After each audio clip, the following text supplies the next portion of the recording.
Mesdames et messieurs, actualité oblige, je m'en voudrais si je ne vous entretiens pas sur les campagnes d'agression, de désinformation et d'intoxication contre notre pays, les pays de l'AES, depuis que nous avons décidé de prendre notre destin en main. Le 16 juillet dernier, j'ai passé à l'ouverture des États généraux du Notariat Mali.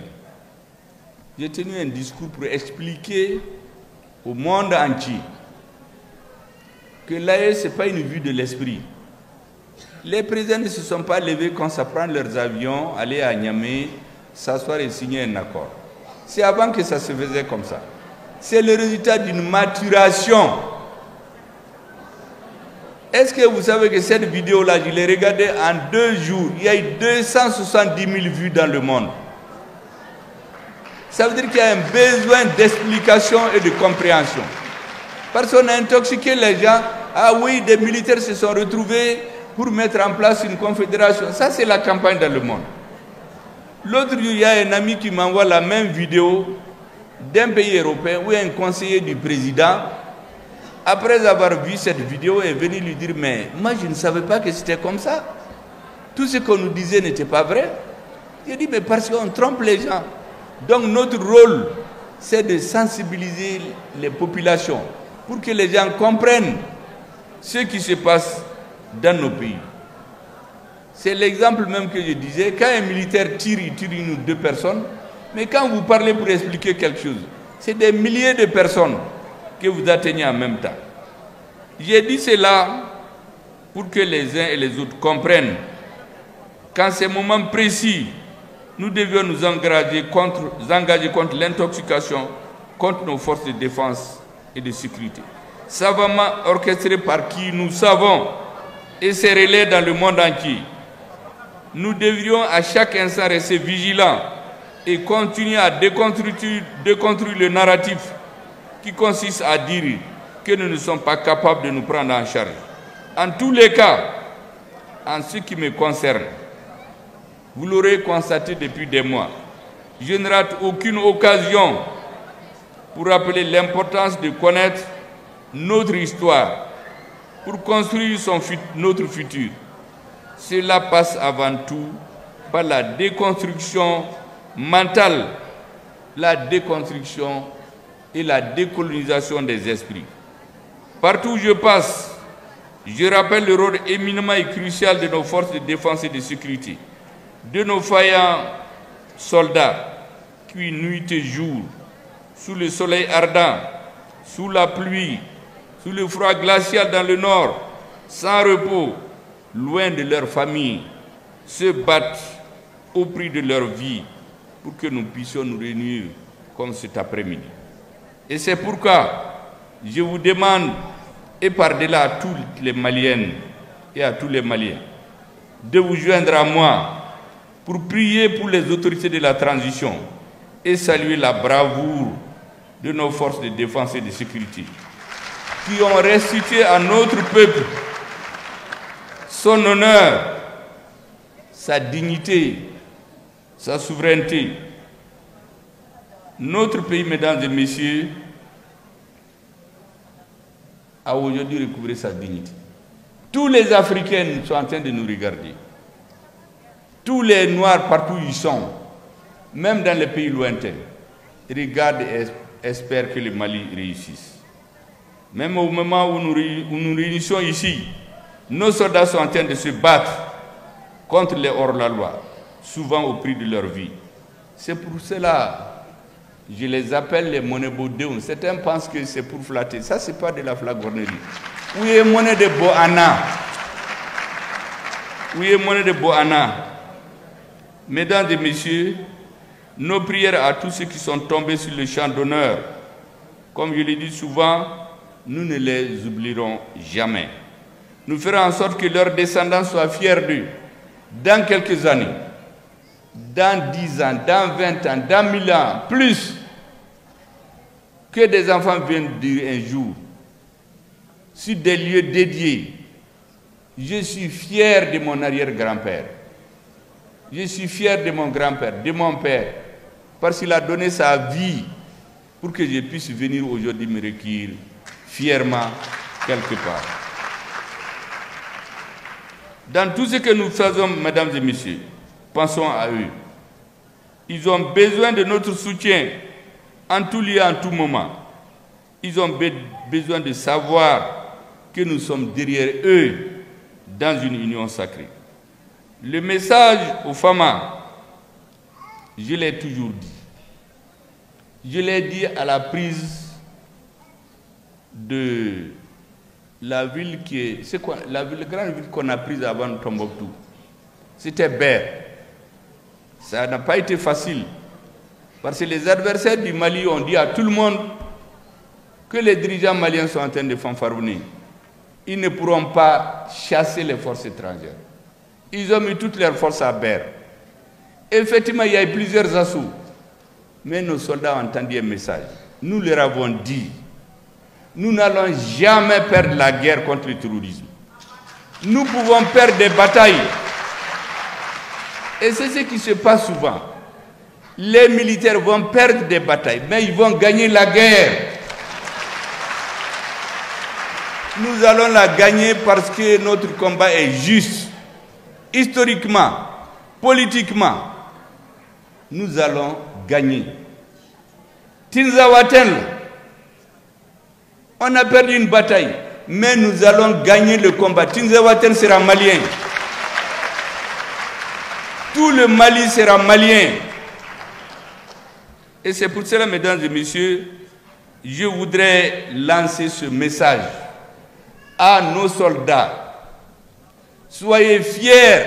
Ceux qui vont tomber, vous ne mourrez pas pour rien.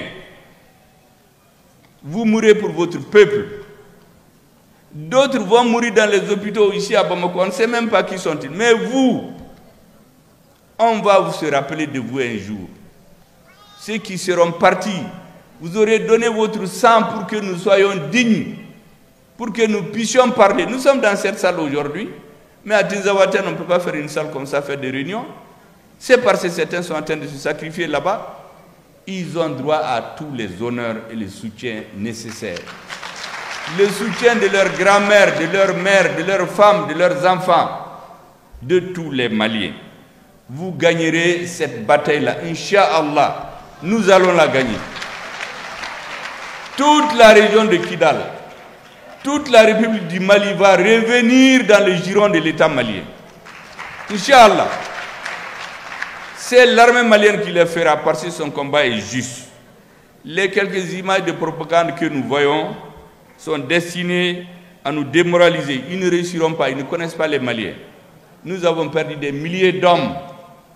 Cela ne nous a pas empêchés d'avancer. Et nous allons continuer à avancer. Comme je l'ai dit, ce combat, nous l'allons gagner. Je voudrais aussi saluer nos amis. Vous savez, on dit trivialement, on connaît les amis dans les difficultés. Moi, j'ajoute, les amis, c'est comme des étoiles. On les voit dans l'obscurité. Lorsque tout est sombre, c'est en ce moment que vous voyez les étoiles. Les amis sont comme ça. Ceux qui sont avec nous aujourd'hui doivent savoir qu'ils sont avec un peuple qui ne va jamais les oublier. Nous ne sommes pas un peuple d'ingrats. Ceux qui versent leur sang aujourd'hui pour le Mali, leur peuple, leur gouvernement, leurs dirigeants doivent savoir qu'ils sont morts pour un grand peuple.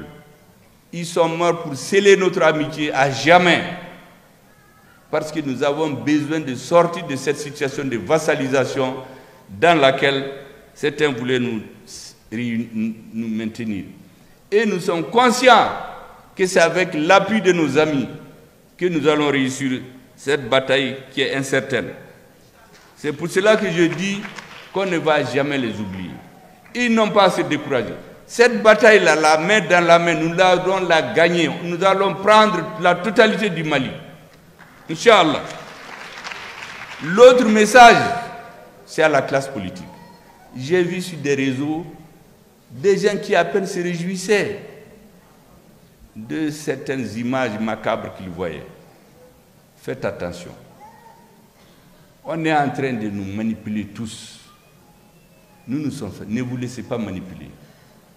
On veut vous maintenir dans l'esclavage. J'ai vu des communiqués de certains partis, on le fait signer par une personne qu'on ne connaît même pas. On dirait que les grands chefs qui sont connus ont honte d'avoir leur signature sur les déclarations.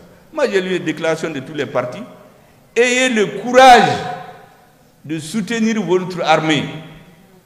L'armée va au-dessus des gouvernements. Quel que soit celui qui viendra au pouvoir, il aura besoin d'une armée forte. Et donc, mon message à la classe politique, soyez tous solidaires dans une union sacrée de notre armée. La récupération de Tizawaten n'est pas une histoire de Assimi Goïta ou de Choguel Maïga ou de leur gouvernement, ou de Sayo Kamara. C'est une affaire du Mali. Si Tizawaten est récupéré, si le Mali est récupéré aujourd'hui, dans 5 ans, dans 10 ans, dans 20 ans, dans 30 ans, c'est d'autres hommes qui seront là. Mais ils vont s'occuper du développement, parce que le pays aura été pacifié et unifié. Je voudrais dire ensuite à ceux qui soutiennent les terroristes de faire beaucoup attention. Nous avons des grandes leçons qu'on a tirées de l'histoire. Les dirigeants passent, les peuples restent. Aucun mouvement terroriste ne peut s'épanouir, s'armer, s'équiper, attaquer une armée régulière si elle n'a pas une base arrière. Ceux qui servent de base arrière aux terroristes, qu'ils fassent attention, qu'ils méditent les leçons de l'histoire. C'est vrai, souvent entre les États, il n'y a pas de reconnaissance. Mais le peuple malien est un peuple béni. Tous les dirigeants, tous les pays qui se mettent dans des complots pour déstabiliser le Mali, à la Toutoui, ou Bassara, ils vont le payer. Nous avons vu ici des dirigeants qui ont voulu faire du Mali leur fonds de commerce politique pour tirer au pouvoir, je ne vais pas les citer. Où est-ce qu'ils sont aujourd'hui? Portés disparus, à la Kahinoula. Il y a des dirigeants qui font des combinaisons. Moi, je sais que leur peuple n'est pas là-dedans. C'est des dirigeants. Les peuples ne sont pas dans ces combinaisons-là. Faites attention. Laissez-nous tranquilles. Celui qui ne nous laisse pas tranquilles, Dieu va le punir. Je suis convaincu de cela. Et d'ailleurs, ces 30 dernières années le montrent. Tous ceux qui se sont mêlés de la guerre au Mali, même quand ils se prétendent être des amis, ils l'ont payé. Et ceux qui sont dans ce jeu aussi vont le payer. Inch'Allah. Parce qu'ils font une mauvaise guerre. Certains font de l'ingratitude historique et politique.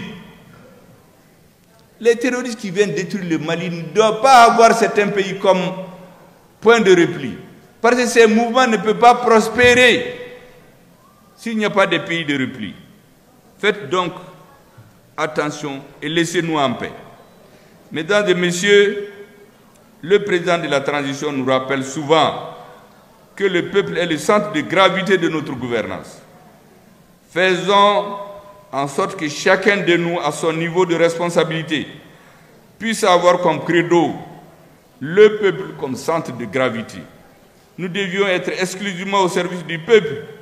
Quand les dirigeants passent, comme je l'ai dit tantôt, les peuples restent. Comme je l'ai souvent dit, dans un pays, si vous voulez que le pays soit stable, il y a 3 repères. Vous avez Dieu, qui est pour tout le monde. Vous avez le peuple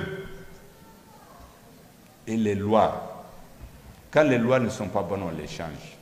Ne travaillons pas en dehors des lois. Tous les régimes où les gens se sont mis à travailler en dehors des lois, ils ont une courte durée de vie. Et nous avons décidé dans la transition de faire tout conformément à la loi. C'est pourquoi je suis sûr que le gouvernement de la rectification, les autorités de la transition vont réussir leur mission. C'est une mission sacrée, une mission historique. Et vont la réussir parce qu'ils répondent à l'appel du peuple. tout ce que nous faisons doit se faire à travers les lois. Les humains, mesdames et messieurs, ont toujours un agenda, mais Dieu a son agenda qui coïncide souvent avec celui des humains, mais souvent il ne coïncide pas, mais c'est toujours l'agenda de Dieu qui s'impose. Dans un pays que je ne vais pas citer, les gens se croient tellement puissants. Toutes les combinaisons du monde ont été faites. Même des avocats ont été mis en prison. On a violé les lois avec l'appui de certaines puissances étrangères. On n'a jamais entendu parler de la CEDEAO, mais Dieu a imposé son agenda. Le lendemain, on a assisté à une fuite sans honneur. La grande leçon pour tous ceux qui se mettent contre nous, c'est de retenir notre peuple est aujourd'hui conforme à l'agenda de Dieu. C'est Dieu qui a voulu que cette équipe arrive à la tête du pays. C'est Dieu qui a voulu que nous enlevions ces lunettes de bois, en bois là, pour nous émanciper, pour recouvrer grâce à l'appui et au soutien de notre armée et de ses dirigeants la dignité du peuple malien. La fonction d'un gouvernement, c'est de faciliter, accompagner et créer les conditions pour l'émergence de l'excellence. C'est cela que le gouvernement de transition est en train de le faire sous le leadership. Certains disent éclairé, mais ça c'est de l'ancien système. Le leadership c'est largement suffisant parce que c'est aux résultats qu'on juge. Ceux qui étaient éclairés là, il y a beaucoup qui sont allés dans la brousse. Le nôtre là, il fait son travail et les choses sont claires pour tout le monde. Sous le leadership du président de la transition, le colonel Assimi Goïta. Mesdames et messieurs, pour terminer, je voudrais réitérer la gratitude du gouvernement aux délégations ministérielles venues du Burkina Faso, du Niger, autrement dit des pays de l'AES. C'était plus simple d'ailleurs. Désormais, on ne va plus citer des pays, on dira seulement les pays de l'AES et de notre République sœur de Guinée pour la participation à la cérémonie à côté de leurs sœurs du Mali. Merci à tous les partenaires internationaux, différents appuis qui n'ont pas manqué à notre ministère pour la réussite de cette cérémonie. Sur ce, mesdames et messieurs, je voudrais déclarer solennellement, officiellement, ouverte la cérémonie de la Journée internationale de la femme. Merci beaucoup. Je voudrais vous saluer et me retirer.